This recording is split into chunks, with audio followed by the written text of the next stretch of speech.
Hi, fantasy readers. This is Karyne Norton, your fellow book binger, and you are listening to the Finding Fantasy Reads podcast, where you can test out a new fantasy story every single week to find your next favorite author. If you haven't listened to last week's episode, you'll want to go back and do that first, because today's story is part 2 of Kate Stradling's King Thrushbeard retelling. It's a fun little romance with fae in a contemporary urban setting. Actually, it's in the Phoenix area, which is my stomping grounds. And we left off wondering how long it would take Anna to work off her debt to Rainier. I'll continue narrating today's story, but stick around to the end or check out today's show notes to find out which of Kate's books is my favorite, as well as how to enter our quarterly giveaway with 4 fantastic audiobooks and a 3-month Audible membership. For now, please enjoy Thrushbeard by Kate Stradling.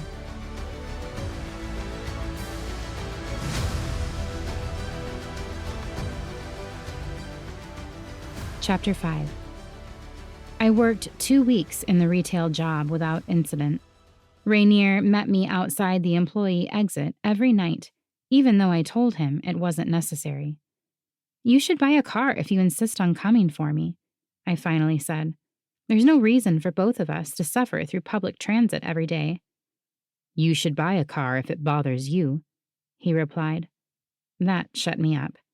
Any money I earned would go to repaying my indenture, if indeed money could balance that account. In fact, when my supervisor handed over my first paycheck, I gave it straight into Rainier's hands as I left the shop. He inspected the stub with a frown. "They're not paying you as much as they should." Since no one had discussed my salary within my hearing, I merely peered over his shoulder at the rate. "It's higher than minimum wage." "You can't buy a pair of socks in there for under $800. They can afford to pay you a lot more than this." He had a point, but an easy explanation leapt from my tongue. "It's probably because I'm human. Isn't that a fae pastime, taking advantage of humans?" Rainier froze, pinning me with a stare. He shook himself from that unsettling inspection just as quickly, slapping my pay stub against his palm. I moved on to other, more interesting information. "I found out this shop is one of several owned by Snagglefang. Is that why you got me a job here?" The shop girls had been gossiping about the owner all afternoon, and I'd recognized his photo in their tabloid. "He owes you a debt," Rainier said. "The least he can do is provide you a job, and one with proper pay." "So he knows I'm working here?" "No."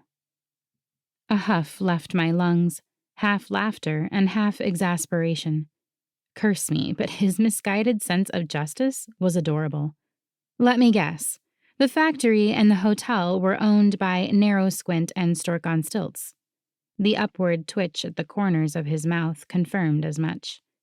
Had my brief sojourns there resolved whatever debts Rainier thought existed? More importantly, why did none of them have to change their names? The shop owner calls himself Audemars, and I'd have heard about a Narrow Squint or Stork on Stilts by now if they're all so upper class. "None of them are vying for each other's standing. It's not worth the risk of losing face to unmask another fae when there's no gain of power in return." In other words, they would topple their king if given the chance. Thrushbeard had preemptively announced his name change. He might unmask the other 3, but he likely considered such pettiness beneath him. If this job ended in havoc, would Rainier find me employment with the king? Or had Thrushbeard's acceptance of my humiliating label balanced whatever debts might lie between us?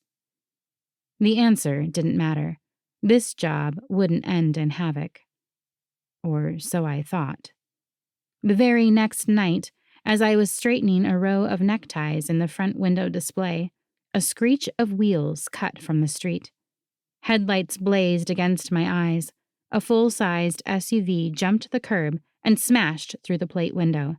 My coworkers screamed, and I pressed my back against the edge of the display, tempered glass rubble all around me. The huge vehicle plowed through clothing racks and skidded a half donut across the marble tile.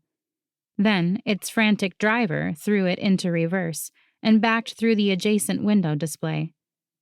The engine revved as the gears shifted into drive again. Tires peeled against concrete and asphalt, and the SUV fishtailed out onto the road, leaving one bumper among the store's wreckage and trailing the other behind. "Crazy drunk?"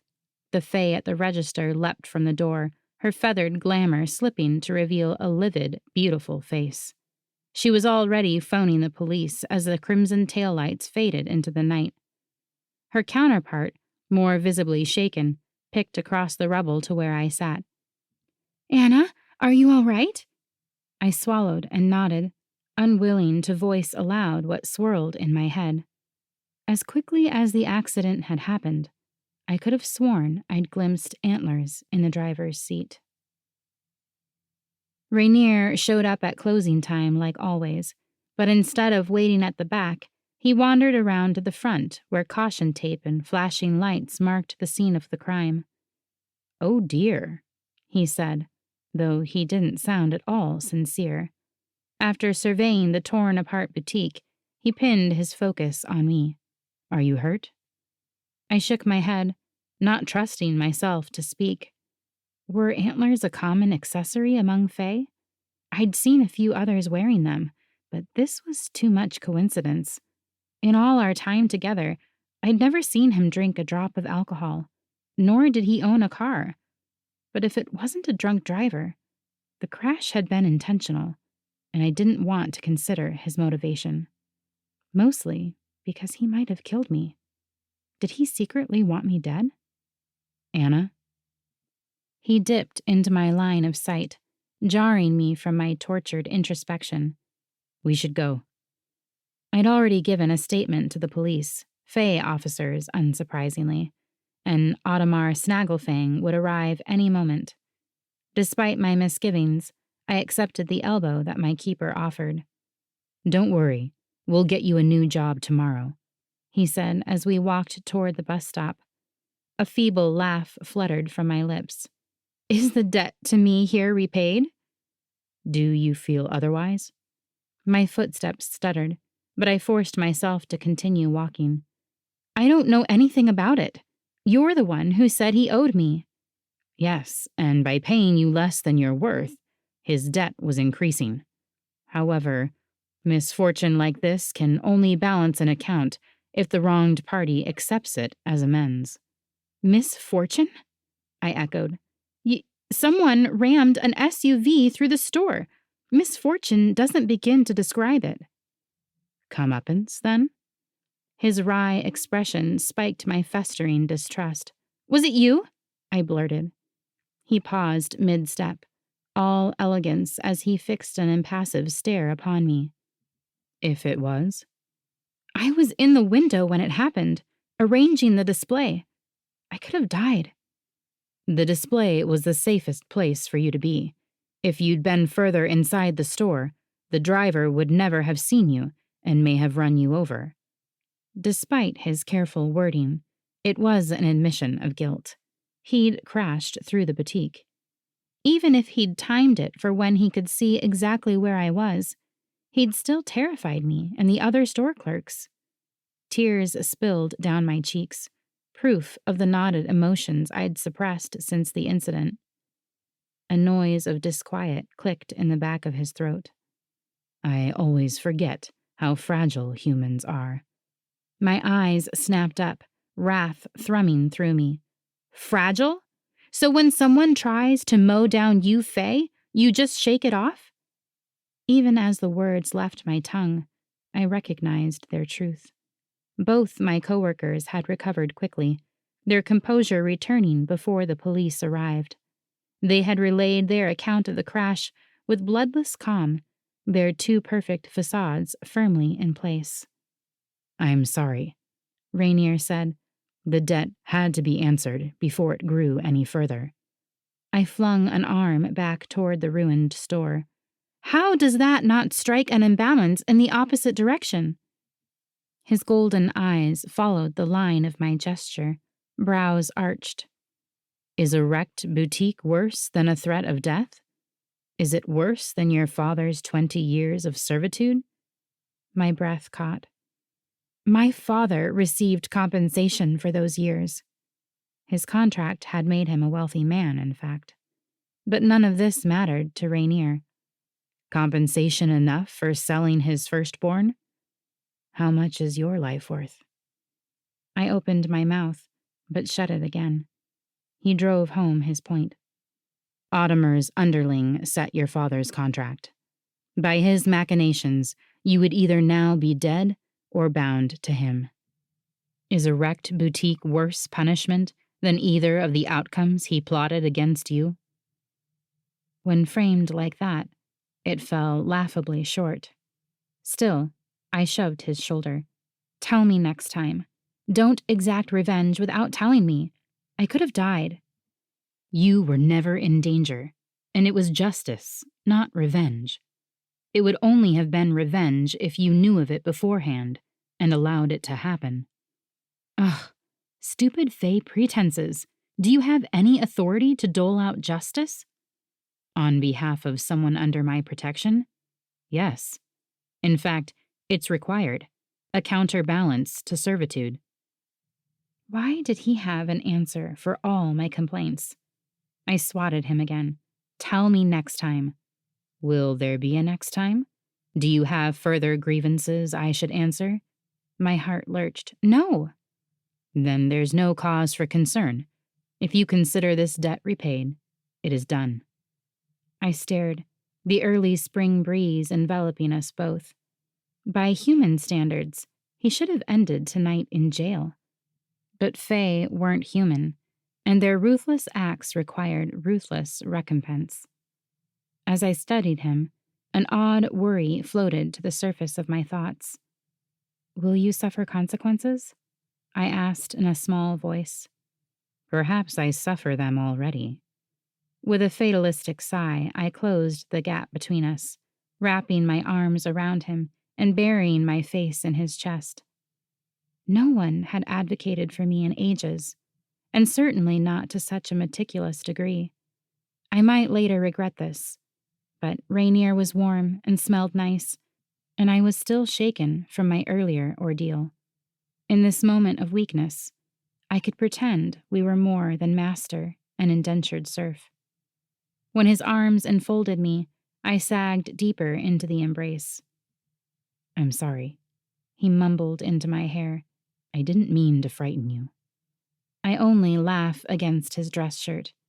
In what ludicrous existence did a careening SUV not frighten someone in its path? Our homeward commute was quiet. I spent most of it with my head against his shoulder, my eyelids drooping. It was odd finding comfort in someone who had willfully crashed a car through an upscale boutique. He was a steady, solid presence, though, and had been since the day we met. Where did you get the SUV? I finally asked. He shifted to meet my upturned stare. I don't know what you're talking about. The SUV that crashed through the shop? Where did you get it? His expression remained blank, and no answer emerged. Exasperation clicked in my throat. I twisted forward again, leaning more heavily into him in my sulk. If you had a car all this time, why have we been riding the bus? I muttered under my breath. And if it wasn't your car, won't you owe a debt to whoever owns it? You worry too much, said Rainier. When we arrived back in our neighborhood, as a form of punishment, I made him buy us street tacos from a food truck. He usually gravitated toward nicely presented food, things that required utensils and that wouldn't fall apart mid-meal. They're symmetrical, though, I said as we entered our building's elevator, fragrant dinner in hand. The tortillas are round and they fold into little half-moons of flavor and joy. He slid me a sidelong glance and refrained from comment. Once within our mail slot apartment, I divvied up the spoils on 2 plates and presented him his share. He looked around as though expecting something more. I know you're not thinking of eating tacos with a fork, I said in a flat voice. I don't like eating with my hands. We have napkins for any grease or spills. With a dour expression, he took his plate and reluctantly gathered the first taco. As he raised it to his mouth, I said, "You don't have to keep your too perfect face on all the time, you know, especially when it's only us." He paused, food aloft. "My true face is imperfect." I waved dismissive fingers. Everyone's true face is imperfect. Imperfections are endearing. His golden stare bored into me. "Is that how humans survive without going insane?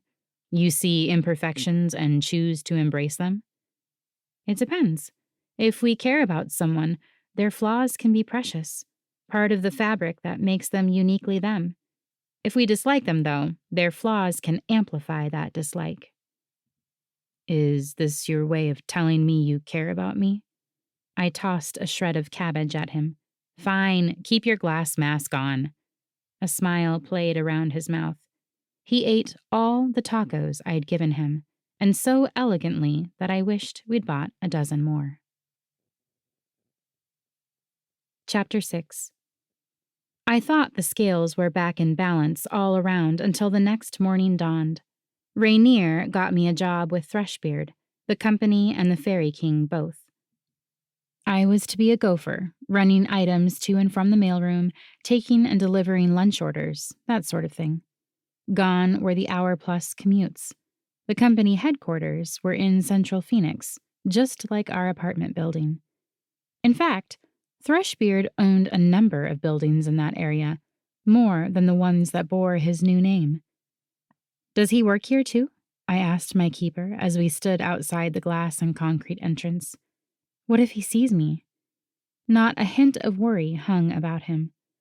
"I doubt he descends from his ivory tower much. You're not working on the executive floor." "Any plans to drive a truck through the doors?" I wryly asked. He remained aloof, as though he hadn't the faintest clue what I meant. I shifted from one foot to the other, my nerves bundled in a knot. "All right, but why here?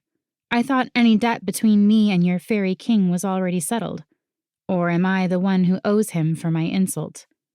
"It's just a job," said Rainier.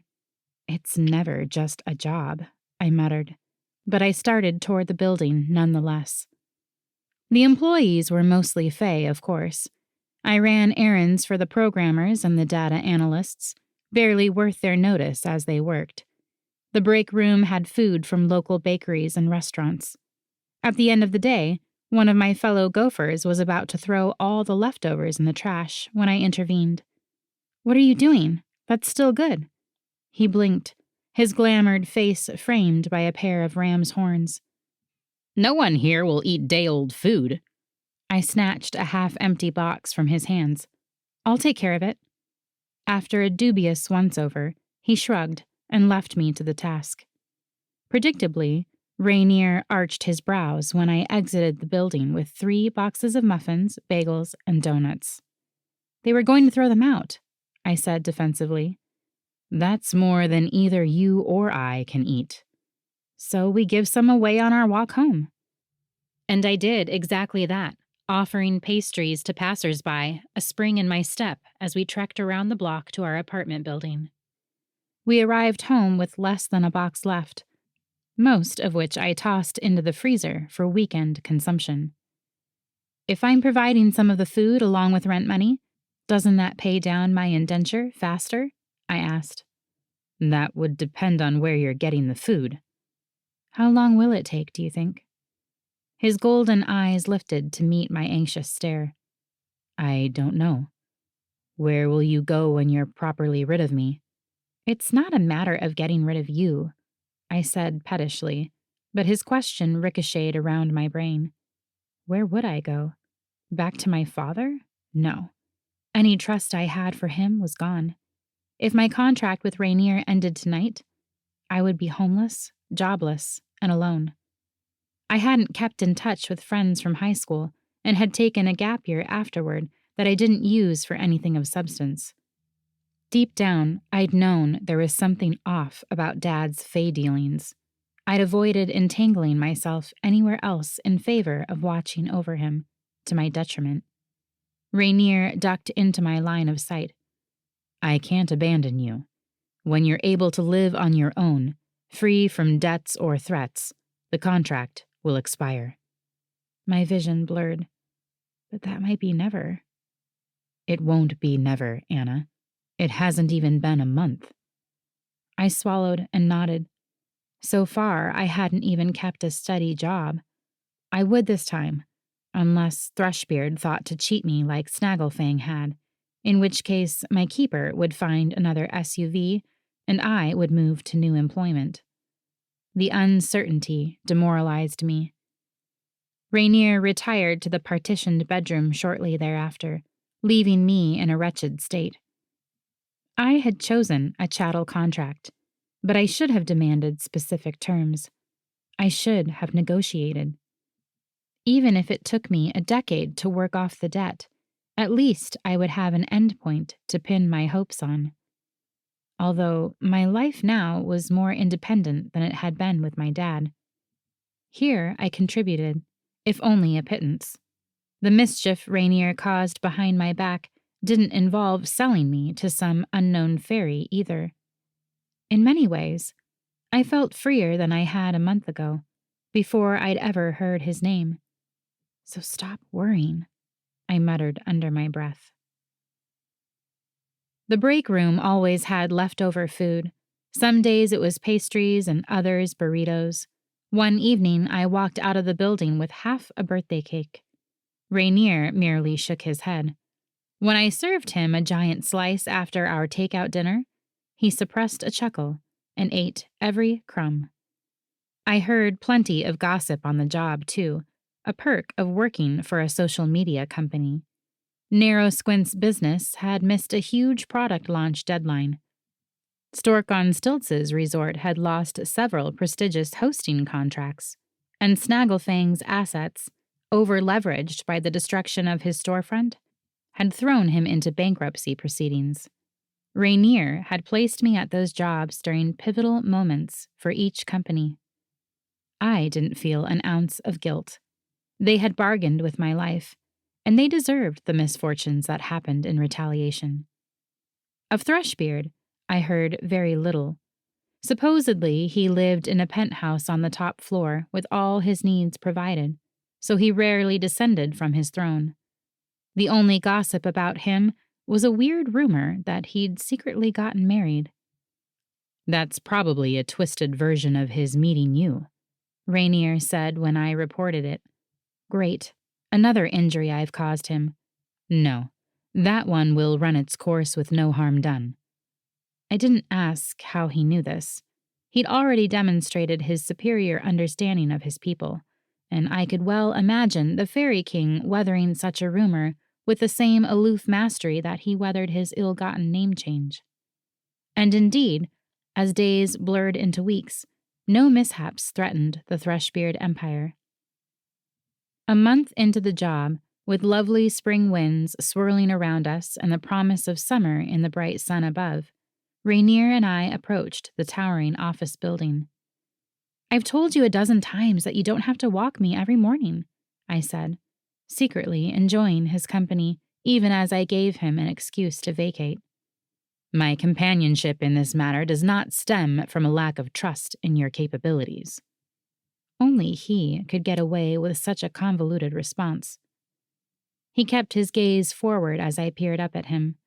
What, you think I'm going to get mugged on my way here? The golden eyes slid my direction and away again. I would be remiss in my responsibilities toward you if that were ever to happen. I didn't miss the hint of dry sarcasm in his voice, but my heart warmed nonetheless. With a skip in my step, I returned my attention to the building up ahead. A cluster of fae stood near the door, staring at a black limousine parked at the curb. I paused, a frown between my brows, and my stomach suddenly churning. Was this, perhaps, the Fairy King returning to his domain? The driver of the vehicle was already opening the back passenger door. In fluid movement, an elegant fae stepped onto the sidewalk. Not Thrushbeard, but Snagglefang. I hissed and scooted behind Rainier, who had stopped alongside me. He didn't so much as flinch, hands in his pockets as he observed the scene. I peeked around his shoulder, never more grateful for such a calm, collected shield. Snagglefang, with much pomp in the angle of his chin and the set of his shoulders, swept to the entrance. The collection of fey onlookers parted to let him by, their golden eyes huge. Only after he'd passed through the glass doors did I dare utter a word. "What's he doing here?" "I don't know," Rainier said. "Maybe he's come to beg forgiveness from his king." He started walking again, but I caught his elbow, panic pumping through my veins. His brows arched. "Can I stay home today?" I blurted. He glanced from me to the building and back. Embarrassment crept up my neck. I couldn't play hooky, not when my job was my only means of ending my indenture someday. Nervously, I licked my lips. But Rainier dangled his cell phone in front of my face, the lock screen already bypassed. "Call your supervisor. I'll call in as well." "Oh, you don't have to. It's too nice a day to spend indoors anyway," he said, looking skyward to the puffs of white and gray clouds that drifted above us. I hesitated, but only long enough for him to favor me with an arch glance. Wary that he might change his mind, I snatched his phone and made the call. I didn't even offer an excuse, just said I couldn't make it to work. Fae were far more permissive in these matters than humans. My supervisor didn't question me. I hung up, wallowing in my own cowardice as I returned the phone. Stoic as ever, Rainier called his work and said simply, "I'm not available today." Whoever had answered the line didn't question him either. "Where do you work?" "I told you I have a desk job. It's terribly boring." He tucked his cell phone into his suit pocket and glanced around. Snagglefang's car had moved up the road. Whether to park or to circle the block was anyone's guess, and the fey onlookers had dispersed. "What kind of adventure shall we have?" Rainier asked. I didn't entirely trust the hint of mischief in his voice. I hooked my arms around his elbow and turned him the opposite direction. "Anything that keeps me out of Snagglefang's crosshairs, please and thank you."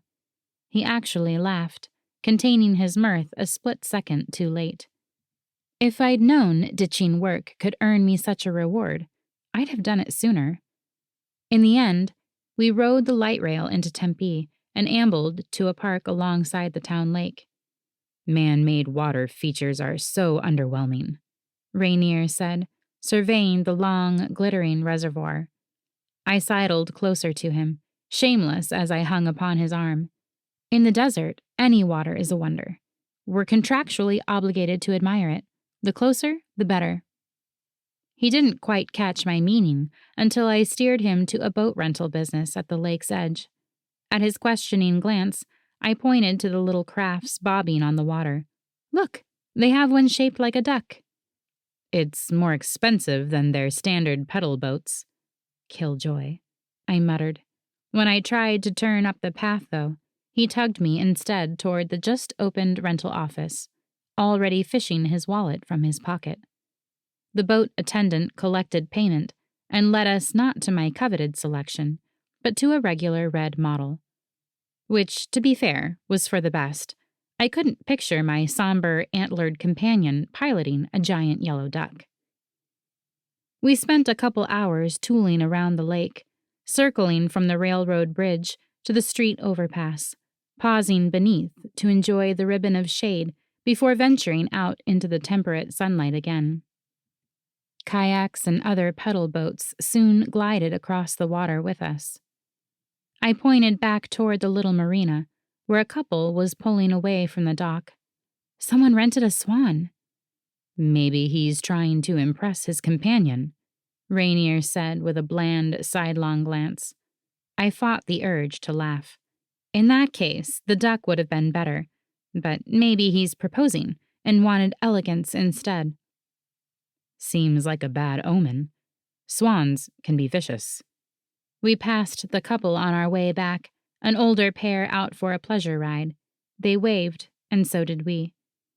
After we returned our pedal boat, we found an overpriced gastropub up the road, with fey servers waiting the patio tables. I shook my head when I saw the menu. This is too expensive.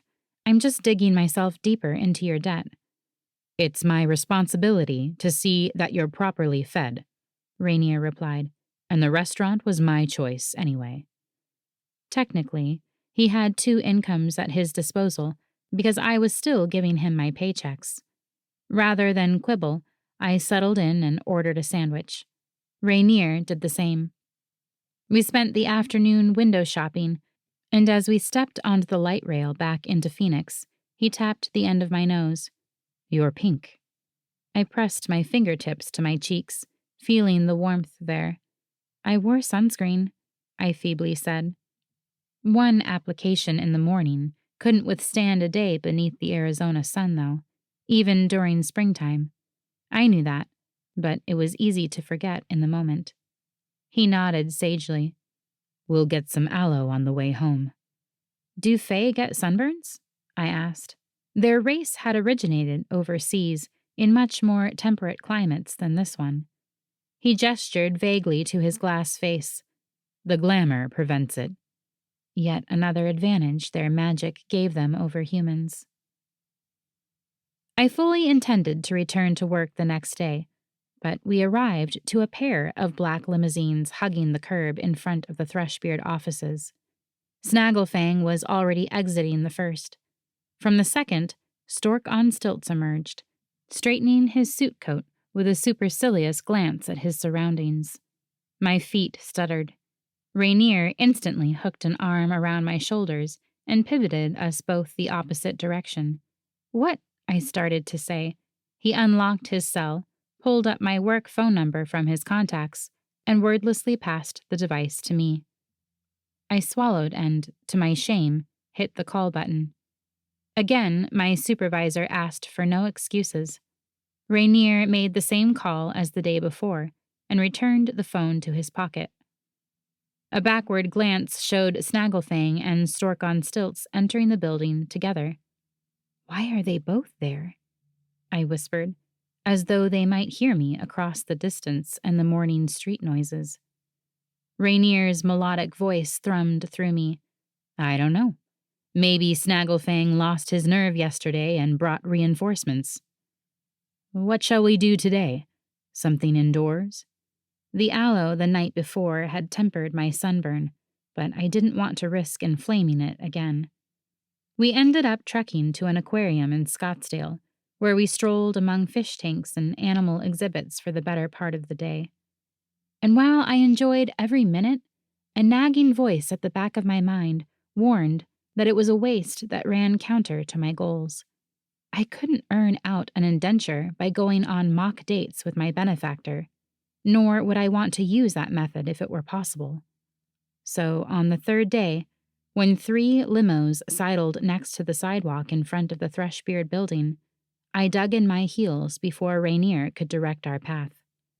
I can't ditch work 3 days in a row, I said, and I'm guessing neither can you. He shrugged, non-committal as his gaze remained fixed on the trio of vehicles. Snagglefang left the first, Stork on Stilts the second, and Narrow Squint the third. Trouble always comes in threes, he quipped. I nodded, frowning, which is why we can't miss another day. His attention shifted to me, those perceptive eyes in an otherwise expressionless face. Are you sure? My insides churned, but I'd already decided, yes. A hint of a smile touched his lips, as though he approved my choice. Do you want to enter with them, or... This subtle teasing earned him a dire look. I'll wait until they're inside, if you don't mind. Ahead, the trio of Fae barely acknowledged one another, exchanging stiff glances. After a brief hesitation over who should lead and who should follow, Snagglefang threw back his head and strode for the entrance. Stork on Stilts and Narrow Squint, scowling like they'd sucked on lemons during their drive over, followed in his wake. I counted to 10 and reluctantly resumed my approach. "I doubt they're visiting the programmers' floors," Rainier said, keeping pace beside me. I hummed. Certainly the illustrious Fae would be headed to the executive floor where their king presided. They'd hardly take stairs, though, and I had no desire to encounter them waiting at the elevator bay. My lagging footsteps prompted him to say, "We can still call in." Tempted though I was, I shook my head. "I don't think we should. I'll just keep a low profile until they leave." "Suit yourself. I'll be here for you at 5:30, as usual." I shot him a grateful smile. It wasn't enough to express the fondness that swelled within me, so impulsively I caught and squeezed his hand. Then, because I'm a coward, I bolted for the immaculate glass door. Once inside, I spared a backward glance, cheeks burning and heart racing from a glimpse of antlers at the street. He kept his vigil until I moved beyond sight. The high-level Fae had already disappeared into an elevator. I took the stairs anyway. Voices buzzed among the programmers and analysts. One of my fellow gophers greeted me with a conspiratorial whisper. "You'll never guess the drama you've missed." "What's happened?" "Audemars, the Audemars, has come 2 days in a row, and Thrushbeard refused to see him both times. Now he's returned with Gwenaëlle and Eutychus, and it's anyone's guess whether they'll receive an audience. Rumor has it their misfortunes might get them all ejected from the High Court." The glee with which this news circulated surprised me. Even without knowledge of the particulars, many of my coworkers attributed Thrushbeard's name change to the present groveling of his ambitious colleagues. Everyone agreed that he had somehow visited their woes upon them in retaliation, and I was powerless to correct them. I mean, I could have, but I shied from disclosing that awkward truth. Nor could I admit the role that Rainier had played. Was the Fairy King aware of our activities? Would he drop vengeance on our heads if he caught wind? My nerves jittered at the thought, my fingers shaking as I texted a terse and surreptitious report to my caretaker. "No worries," he texted back, a message so nonchalant that I barked a laugh. But true to this admonition, by lunchtime, the fervor died. One of the gophers reported that the trio of aristocratic Fae received an audience, and that they left the building with heads tipped high. "Thrushbeard accepted their penance, then," said a programmer, disappointed as she twiddled a glamoured feather behind one ear.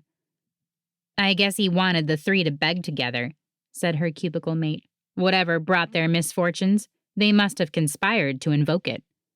Then they both shrugged and returned to their work. "I told you we were restoring balance," Rainier said on our walk home. "You have nothing to fear from their corner anymore." "But what about Thrushbeard?" I asked, wringing my hands despite his reassurance. "You have nothing to fear from him either. As a king, he must honor justice and mercy both." I ruminated on this all the way back to our mail slot apartment. Justice had kept Snagglefang waiting for 3 days. Mercy had provided him the audience he sought at last. His bargain with my father had triggered his fall from grace, and the bankruptcy he now suffered marked a form of atonement. I still wasn't sure if the punishment fit the crime, if it was too much or too little, but thankfully, that was not my decision to make. It was Thrushbeard's, and he could have it. Chapter 7. Weeks at my job stretched into months. At some point, I realized that I enjoyed pushing my cart from station to station, delivering packages or lunchboxes. I liked bringing home leftovers, if only to watch Rainier's discomfort as he surveyed the mismatched plunder. I liked how he ate bits and pieces to appease my expectations. I liked him, though I wouldn't admit as much aloud. "I'm pretty sure you drew the short end of this contract," I said one evening as I threw away the wrappings from our takeout. "I can't cook, and I'm not making enough money to pay more than half the rent and utilities." "Why would you need to pay more than half?" he asked, stoic as always. "To offset the debt I owe you. Right now you're stuck with a mostly useless roommate." I plopped down beside him on the couch and grinned, sitting close enough that our arms touched from shoulder to elbow. "You have your uses," he said, a faint smile upon his lips.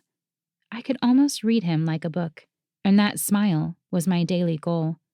I leaned more solidly against him. "No need for flattery, kind sir." "It's not flattery. You're useful." My heart quickened. Determined to keep this interaction playful, I said a sing-song "thank you" and straightened enough to plant a kiss on his cheek. It was a mistake. I knew the moment I did it that I shouldn't have. I kissed not the smoothness of his glamour, but the silky skin that lay beneath. I recoiled, but he caught my wrist, arresting my retreat. Though his mask stayed in place, his golden eyes seemed more alive than ever, more liquid, more piercing. "Playful," a desperate part of my brain whispered. "Keep it playful." "All right then," I said, "for symmetry," and I leaned back in and kissed his other cheek. I pulled away slower this time, unable quite to meet his gaze. The hand upon my wrist neither tightened nor withdrew. Was he disgusted? Intrigued? If he had drawn me back to kiss in earnest, I would have let him. Instead, "This is outside the boundaries of our contract," he quietly said. With searing embarrassment, I wrenched backward. "Sorry, I didn't mean, Of course it was outside our contract. I was chattel, not his companion. Whatever affection I felt toward him, he was only my keeper, and only until I could support myself. The hold on my wrist released. He retreated to the bedroom with a hushed "good night," leaving me to marinate in a puddle of awkwardness, a ring of phantom warmth lingering on my skin. I left for work the next morning while Rainier still slept. Summer had set its fiery talons into the desert, so an earlier start made sense. But my own self-consciousness propelled me. Even at the crack of dawn, the air outside felt like an oven. At least I'd have a good excuse for being flushed. My cheeks burned every time the previous evening flashed before my eyes. I'd made an idiot of myself. My best hope was that he chalked my behavior up to general human weirdness and never spoke of it again. Or that our contract magically expired before 5 o'clock. By the time my fellow gophers arrived, I had sorted through the early mail. I spent the morning delivering it among the company's rank and file, taking lunch orders as I went. As noon approached, I switched to meal delivery, thoughts fixed on plotting my exit. Rainier waited for me at the same spot each evening. Maybe I could leave the building early and sneak back home, and then pretend to be asleep. In a backward maneuver with my lunch cart, I collided with someone behind me. "Oh, I'm so sorry." The apology died in my throat when I twisted around to meet my victim's gaze. Thrushbeard. The king, the head of this company, the fae whose existence I had all but forgotten. Holy stars, he was beautiful. The whole floor had gone deadly silent, all of the programmers agape. As panic set into my brain, I jerked around, erratic enough to overturn my cart. A wordless protest squeezed from my lungs as I tried and failed to catch it. Half a dozen cartons of hot soup hit the floor and burst, splattering a mess across the tile. Mortified, I stooped, intent upon mopping everything with an insufficient stack of napkins, but a hand seized my arm and hauled me upright again. I met Thrushbeard's gaze. His golden eyes flitted beyond me to our gawking audience, and he tipped his head back up the hall. I had no time to react. He dragged me with him to the elevator bay. Did he recognize me? Stupid question. Of course he did. I tried to form a coherent thought, but couldn't tear through the silence that hung like a pall between us. What punishment awaited? The elevator doors slid open to the executive floor, and we passed an empty lobby to enter the massive office that lay beyond. Thrushbeard gestured me to a chair, then leaned against his desk rather than crossing around to sit behind it. A casual elegance infused his posture, his arms folded as he contemplated me. Did the creature never speak? He'd been wordless the first time we'd met, too. I stood before him, opting to remain on my feet. Careless of my choice, he intently met my gaze. How had I once dared insult him? The crooked chin was there, yes, but barely perceptible in a captivating face. If anything, it added to his charm. Did he expect an apology now? I swallowed against the dryness of my throat and waited for such a cue. His well-formed mouth pressed flat. You left without me this morning. I was worried you'd run away. That voice. I sat down hard, my jaw slack and my eyes bulging. 1,000 mismatched threads laced together in my brain. You jerk! It was you all this time? I leaned forward, mind aflame as I searched for clues that might have enlightened me sooner. I told you my true face was imperfect, he said dispassionately. But you never said we'd met before. You never asked. With an anguished cry, I flung from the chair and began to pace. Every glance I hazarded confirmed his identity. Shades of Rainier hanging around him, in the immaculate fit of his suit against his shoulders, in the elegance of his hands. Humiliation burrowed deeper in me. A desk job, I scoffed, incensed at how he had twisted such a straightforward description, as if a desk as opulent as his could belong to a mere grunt. What was the point of this charade? He spoke his words with care. You refused my help once. I couldn't leave you to die without another attempt, and that required a different face. It was my responsibility to right the wrongs my vassals inflicted on you, and those I inflicted in so doing. I flinched. Responsibility. That's all I had ever been. I had the irrational urge to tackle him, but whether to throttle or embrace him, I wasn't sure. Maybe both. He observed my nervous back and forth until, presumably, the silence became too tedious. Anna, I've kept a balance between us according to the boundaries you chose. Last night, you put me in a difficult position. I froze, blood rushing to my face. Forget it ever happened. I can't. I love you. I've loved you from the moment you tipped your haughty nose in the air and signed your own death warrant. The declaration thrummed through my bewildered mind. I opened my mouth, shut it, opened it again, and, despite my singing, dancing senses, gathered just enough outrage to say, I don't even know your real name. He blinked. Yes, you do. I gave it to you at the start. Rainier. I floundered for mental purchase. But I thought... A faint smile touched his lips, and he said blandly, My parents love palindromes. My strength all but left me. I staggered back to my chair and collapsed into it, burying my head in my palms. He'd given me a false face, but a true name, and among Fae, that name was by far the more valuable item. In my periphery, he dropped his hands to grip the edge of his desk, as though bracing himself. Anna, he said. I looked up to meet his golden gaze, eyes I had been staring at for months. Do you want to renegotiate our contract? Renegotiate? Did he mean... Are you asking me to marry you? Yes. Oh. The syllable left me in a whoosh. My attention flitted around the vastness of his office, taking in the subtle luxury that filled every corner.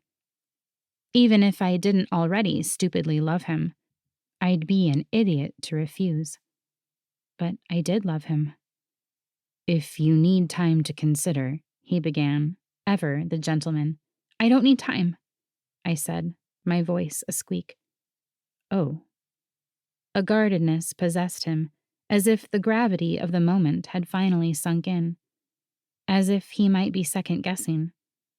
Shall we renegotiate? He asked again. My heart thundered against my chest, my breath faint. Yes, please. For all its softness, the smile that blossomed across his true face, gave me life. Oh, good. We can finally move out of that rabbit warren. I laughed, the absurdity of this comment too much for my high-strung senses. If it was so uncomfortable, why didn't you tell me sooner? I was following your cues. You mean I should have kissed you weeks ago? Yes. You can make up for it now, if you'd like. Who was I to argue a suggestion so nicely wrought? But we were, after all, negotiating. I stood, but didn't move a fraction further. Only if you kiss me too. For balance. For balance.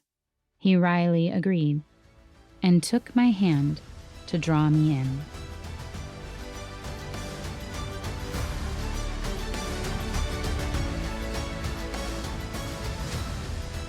I hope you enjoyed listening to Thrushbeard Part 2 by Kate Stradling, narrated by Karyne Norton. If you want to read more by Kate, go to katestradling.com to find more of her books. My absolute favorite of hers is Deathmark, which I went into warily expecting to dislike. It's a retelling of L.M. Montgomery's classic, The Blue Castle, which is my absolute favorite classic story, and I figured no one could do a retelling of it justice. But she did, and it made me a forever fan. And if you haven't read The Blue Castle, you need to snag both of those books. We still have our quarterly giveaway sponsored by our past and current featured authors with some fantasy romance audiobooks and a 3-month Audible membership. So you'll want to head over to findingfantasyreads.com/giveaway to enter. This time it's open internationally, and I promise I've made it as easy as possible to enter. Reviews for the podcast are slowly trickling in, and I love whenever one shows up in my inbox. If you're enjoying listening to Finding Fantasy Reads, please consider taking just a few minutes to add your review to the mix. Oftentimes, authors check out the reviews before they agree to be featured on the podcast, so having good reviews means I can get more authors to let me share their stories. If you're not sure how to leave a review, check out today's show notes for some easy instructions. As always, I will have direct links for all the sites I've mentioned in the show notes. Thank you all for listening, and happy reading.